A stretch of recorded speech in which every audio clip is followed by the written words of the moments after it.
Do you ever find that sometimes when you're working on a track, you find yourself a little disenchanted and maybe a bit detached from your track? Like, it's fine, it sounds fine, your ideas are coming together, but you just sort of sit there and you're like, yeah, this isn't quite what I was after. I don't know what this needs. Well, when I get into that situation, there are a few tools that I pull upon. So in this video, I'm going to go over those 3 tools, show you why I grab each one, how it works, what we can do to get around it without going wildly in depth, and just show you some of the ideas that I use to get out of that little rut on a track where exactly this has just happened. So I really hope it's helpful for you and gives you some ideas. Today's video is sponsored by DistroKid. They let me get my music out to all of the major distributors, and they do that at a price an independent artist can easily afford. If you're ready to get your music or beats out there and want to release an unlimited amount of music each year, check the link in the description below for a discount off of your first year of unlimited distribution with DistroKid. In this track here, which is just a little concept I'm working on, not a finished track by any means, there is this lead right here, which is completely fine. It's perfectly fine sound, it sits fine in the mix.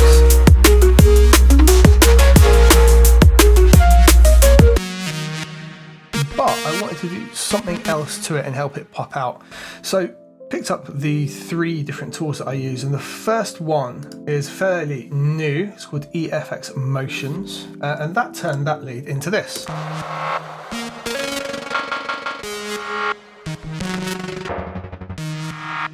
Which just changes the whole feel of the overall track.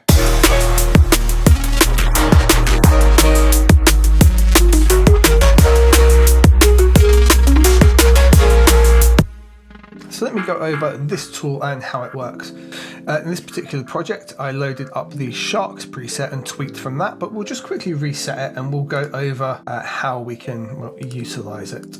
To reset it, hamburger, then new preset. So basically what we've got going on, across the top here, we've got 2 macro controls. We've got a nice readout and a filter. So we can basically make this a multi-band kind of thing, but it only affects this middle zone. And then we've got output and then a wet dry mix, so we can bring the whole lot in. Then here we've got this set of effects. So these aren't changeable, but these are the 5 effects that you've got, but you can reorder them in any way you want. So you can just click on them and move them around in any order you so desire. When you click on each one, you've got different settings for each one individually, but they all effectively have the same window. So we'll just go over the filter one right here. Over here on the left-hand side, we've got what's called trigger. We've then got multiple trigger types. So there's clock, envelope, Euclidean, transient, or MIDI if we wanted to. The clock is basically an oscillator. So right here we have a rate and we can turn sync. So it's sync, straight, triplets, dotted, or put it in hertz. Leave it on sync for the time being, but like with any oscillator, right? And it's rotating round. So let's say we put this on 104 and it's coming up dotted. What we can do is go straight only, and now it won't give us the dotted option, it will just snap straight to that 1/4 for us. So this is the cycle in terms of it being an LFO, and then this window here is the LFO itself. And we can just click the shape and it will give us a sine, triangle, saw, whatever we like. But there is a draw mode as well, and we can also load up multiple different ramps or rhythmic or creative types. So I can do like a milli here, for example. It loads up like this. Or we can go basic curves, flat, and that will just flatten it back off for us. The draw mode over here on the right hand side, we can do it in steps, make it have ramps, or do free draw. And then we've got the option of being able to do curves, or whether it's like straight lines. So for example, let's say we want this to just filter off regularly on the 4, like that. We can just put points in there, and then we can use the middle handle to slope it like that. So now it'll go.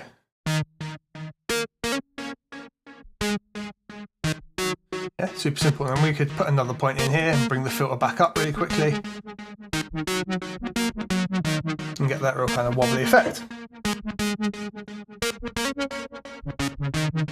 That's how the LFO cycles work in this particular tool. But then the control goes a little bit further. See, we have the motion amount, so that's how much the LFO is going to control the filter. We can see that represented right here. If I pull motion back, it moves the filter a lot less. I can then set the cut off and it's going to wiggle it just a little bit differently. And we get that represented with the line here in the readout as well.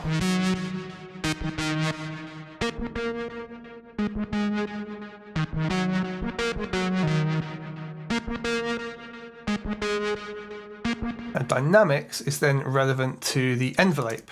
And you can see when we put that in, That's being changed by the audio coming into it as well. And we've got our dynamics control here. And we can control the threshold of where it's being triggered and the attack and release of that as well. And obviously we can change our different filter types in this example because we're on the filter.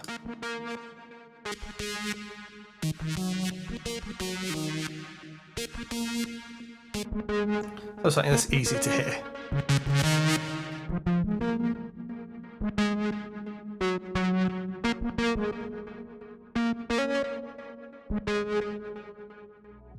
Now we can take this modulation even further by opening up the Advanced tab right here. When we open up that, we get a readout at the bottom here, and we've got function, sequencer, random, and 2 macro controls. So the macro controls can link to multiple things at once. If we want to do that, when we hover over it, we get this little icon here. We can drag that icon to whatever we want to connect it to. So let's say we want to connect that to motion. Now when we hover over those controls, you can see the macro control underneath it. So we could have it so it pulls the cutoff back, pushes motion upwards. Then this control up here, macro 1, is now going to do that, and you can see that being represented with the little icon moving here and how much it's affecting it.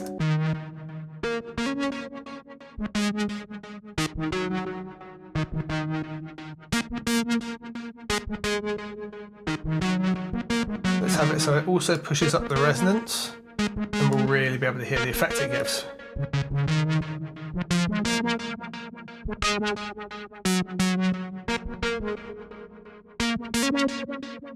Now where it says function, this is like having another LFO like we have for each of the tools, but we can link that to, well, basically anything else that we want to. So let's say we want the rate to adjust on the LFO itself. We can do the same thing here. We can link that over to rate, and now we can have it so that the rate is pushed up or pulled back based on this LFO. Let's make it so this LFO has a sync over 1 bar, and then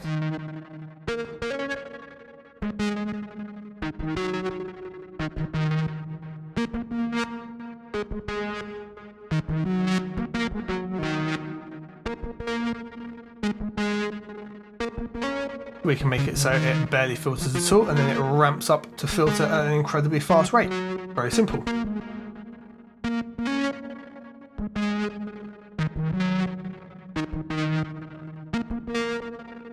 The sequencer lets us do a similar thing, apart from their solid values, rather than being controlled with an LFO type system.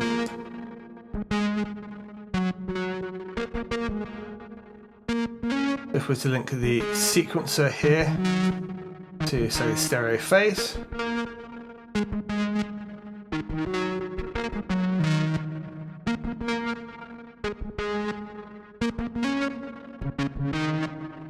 we can see it will jump to those points rather than moving into them. We can have a swing and smooth it out if we want to. Just another way to dial it in. We can also put randomization in. Just have completely random movement.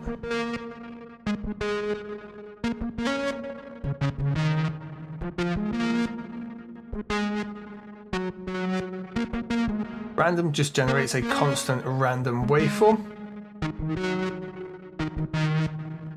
Let's apply random up onto. So let's apply random onto the cutoff, and now we're going to give it random fluctuations as well as dealing with the regular cutoff. And the last type we have is an envelope follower.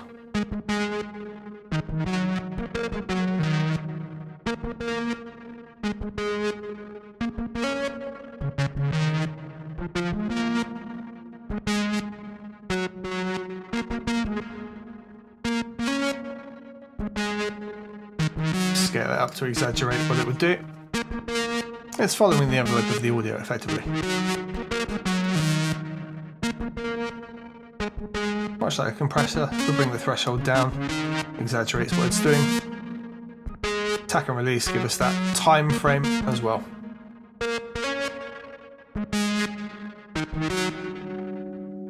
On top of all of that, Once all of these have been sequenced in the way you like, we do have a repeat and effects section as well. Meaning, say on the 4th beat, we can put some rolls in, like so.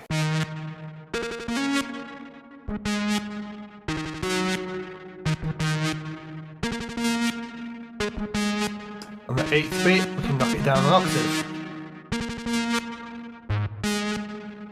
16th, reverse.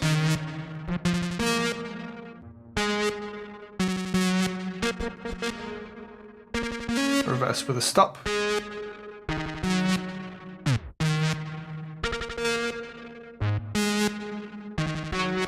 In the case of stretch, we can change a couple of different ways it would work.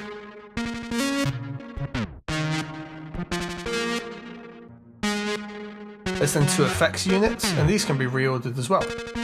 We can put an effects unit before the beat repeater, put reverb on it,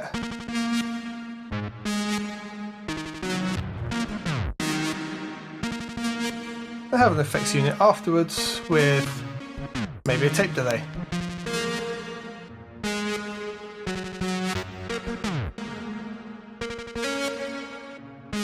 So far, all we've done is modulate the filter.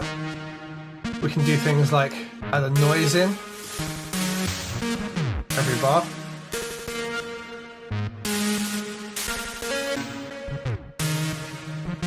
We can determine what that noise would be from a whole host of different things.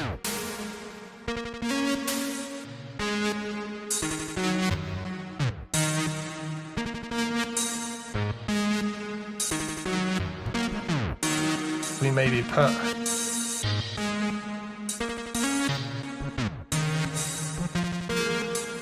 a decreasing crash on every beat.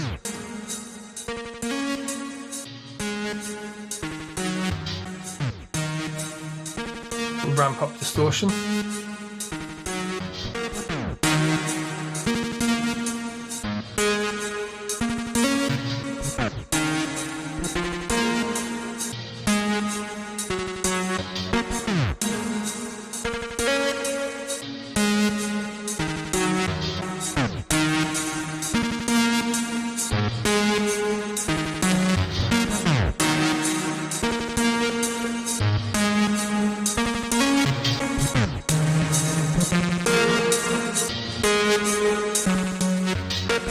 Hopefully you get an idea of some of the wild things you can do to sounds very, very quickly. Remember, this was just my very plain saw lead here.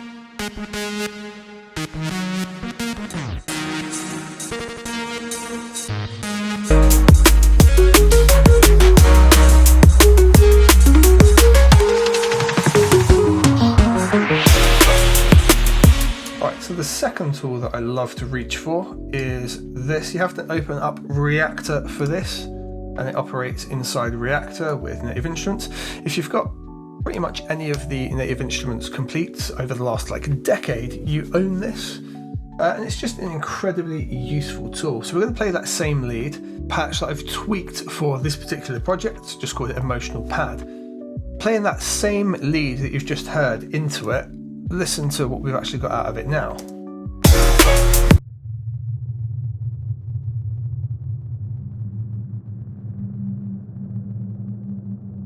Yeah, a mysterious evolving pad that we can tweak and adjust to make ridiculous sounds. For example, by pushing up the depth just a bit here, and the plagiarism, we can open up into some wild sound design territory.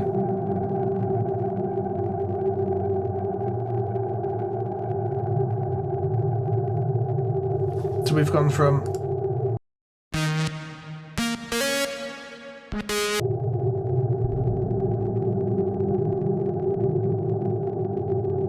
a completely different soundscape. So the way this works is kind of complex overall, but what we'll do is just get a quick idea of how it works. If you ever find yourself stuck in a loop where the sound isn't stopping, up here, off. If we go embedded, single DSP, then we've got initialize molecular. Okay, so molecular has a similar principle in that we've got these 4 modules at the bottom here. We can choose from a host of different ones. When we click on it, we get a menu here in the middle. And let's start with a spectral smear, for example. And you see we've clicked it, but nothing's happened. It names it there. We have to switch it on to make it visible. And now when we play, we're going into that. Goes out here.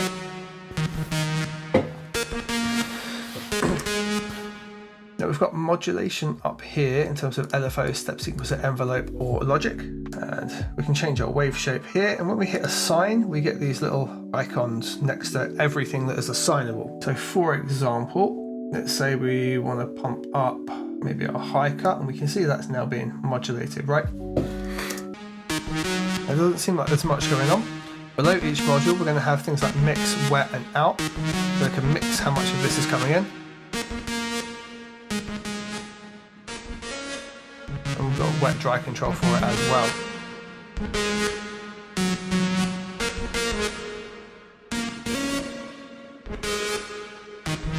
Make it so it has a bit of a longer attack into it.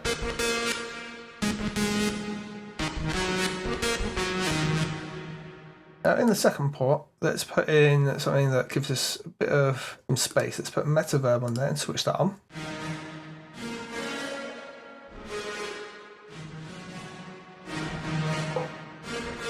Loads of size, and we want to pump the highs into it as well. Now if we want to, we can reroute those as well. Actually say I want to put the metaverb before the spectral smear. Up here in the routing, I can just grab the two, switch it with the one, and they'll switch spaces.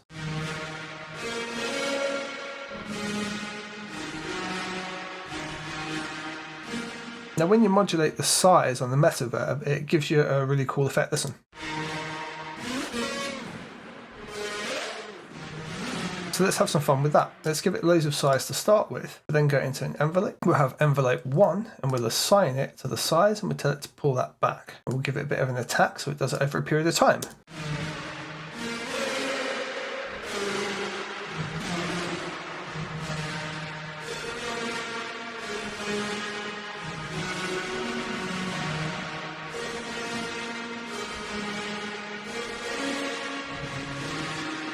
We're on 16th with a tempo of 16th.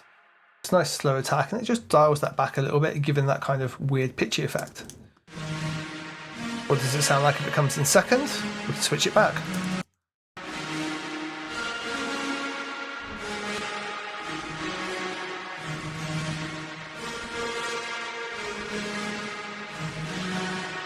In the third one, let's put some kind of distortion.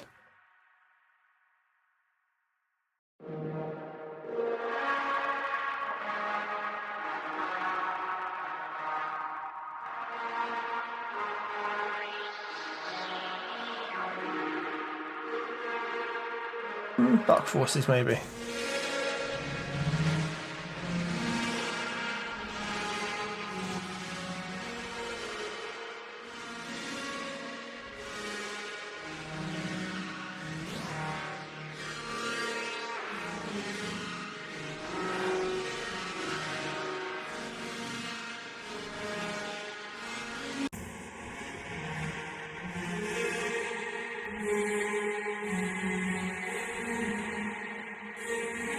That's kind of a cool sound.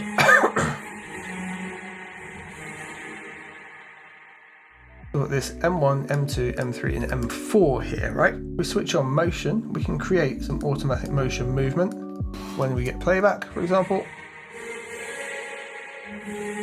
We can link these to move the sound into different parameters.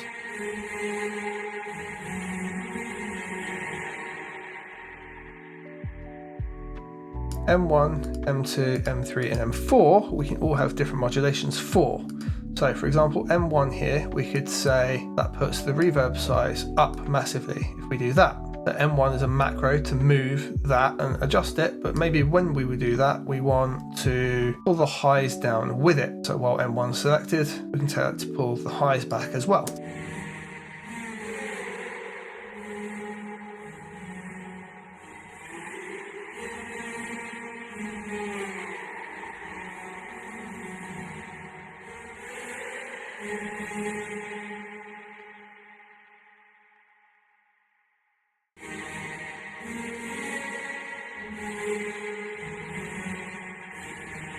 Then up here we've got A, B, C and D, and that is our morpher. So here we can do DSP1, turn that. So here DSP 1, 2, 3 and 4 are all on. We can turn on each individual part here in the morpher, and we can arrange certain things to modulate certain parts. So we could turn on LFO 1 and 2 here, 3, envelope 1, and the modulation amount. So to explain the morphing and modulation, we're just going to use this preset here. What this does is manipulate the different macros depending on what they've got set. So if we take M1 here, we can see it's linked up to like the low and high here on metaverb, the feedback here on the dub delay. When we move towards it, we can see it's as if we're pushing that macro up. When we move further away from it, it's as if we're going sort of back to default with it, and then back to A, kind of doing it again for us. So when we then manipulate this, it allows us to move between those different macro settings. So we can assign modulation to this as well. So at the minute, it sounds like this. When we bring it out, we can bring in those new macro settings. Now we can use something like an envelope to do this automatically by going to assign and then assigning here for that envelope to push that out.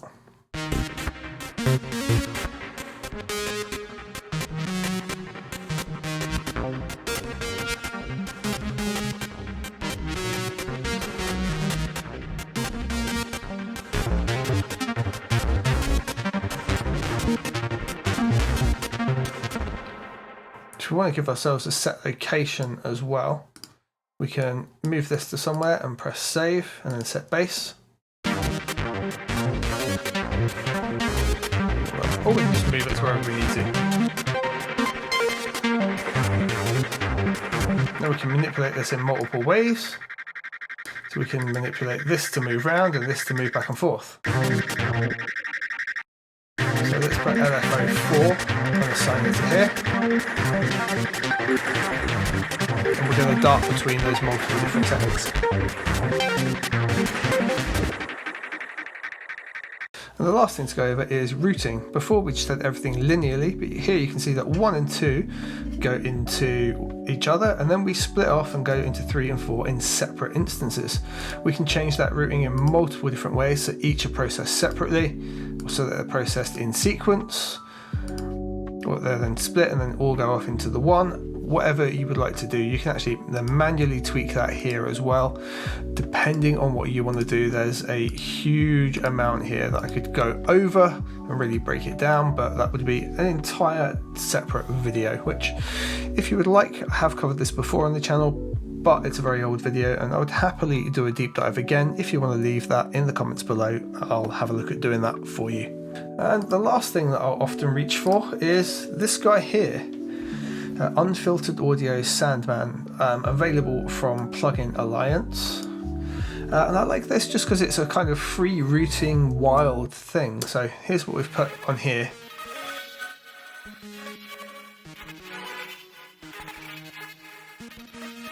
And this is like a really simple, more experimentational kind of thing. So let's go and reset to defaults. It's just our default lead. So anything where we've got a little circle here, we can basically link to the LFOs here at the bottom, and we can just basically keep adding those as much as we need and have multiple LFOs. We can even modulate LFOs by other LFOs. So I could take this second one here, drag it into the timescape of the first one, and then have it so that that in fact manipulates this as well. As you can see, we could, and that's based on this control right here as to how much that's going to push that around. Then let's take this LFO and we can link that into feedback up here. We can see that it's being pushed through.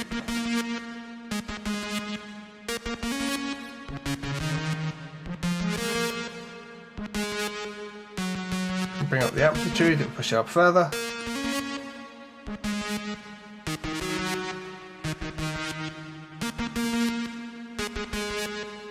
Now if I control this, look, you can see that that pushes it even further. I can put the amplitude up on here. That'll take us basically all the way around. Let's make it so this one affects the frequency as well. That's going to modulate how often that goes round.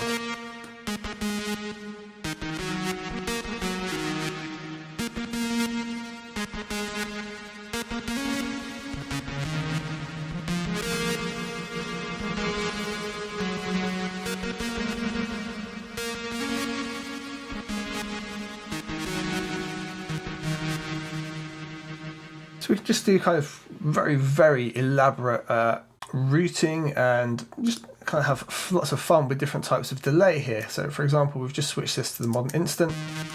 It's got dirt on it. We can make it very like dirty and distorted and put the jitter up.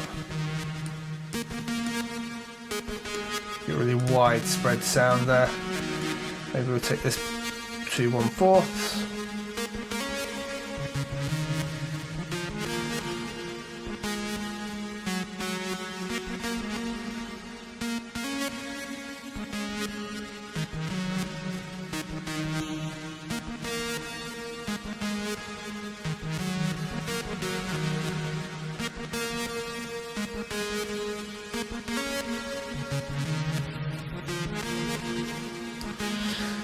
Let's take this, change it from LFO, and let's do triangle, and we're going to link that to width, and make it so it opens up the width, like that.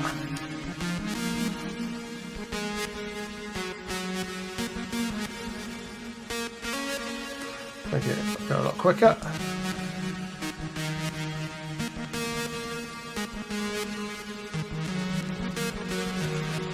I think it's a really cool jittery effect.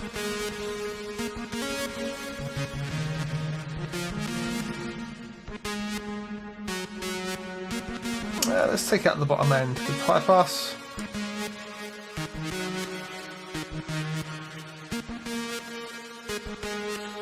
So we've gone from this into this really quickly. So there we are, those are the 3 tools that I choose. The auditory one is absolutely getting some solid use at the minute. I really love the way that works. Another honourable mention is absolutely Cable Guys plugin, where you can do a similar kind of thing in a similar fashion, but you have to buy all the individual modules separately, and I don't own all of them, but I've had a version of Shaperbox for a long time.